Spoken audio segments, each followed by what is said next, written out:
بسم اللہ الرحمن الرحیم۔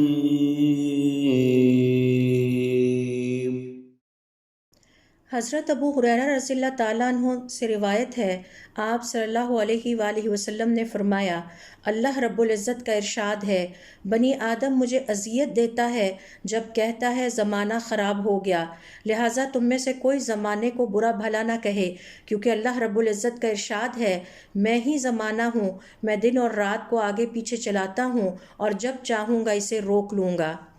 زمانہ، زمان یا وقت اللہ تعالیٰ کی مخلوقات میں سے ایک ہے۔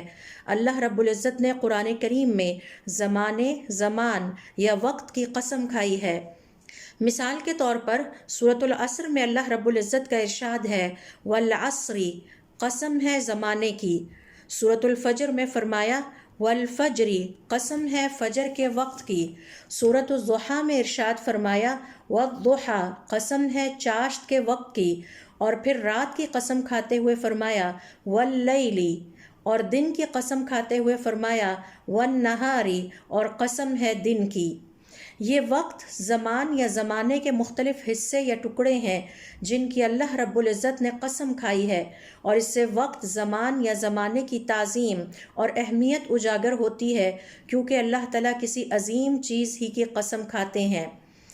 مسلمان ہر اس چیز کی تعظیم اور احترام کرنے والا ہوتا ہے جس کی تعظیم اللہ رب العزت نے فرمائی۔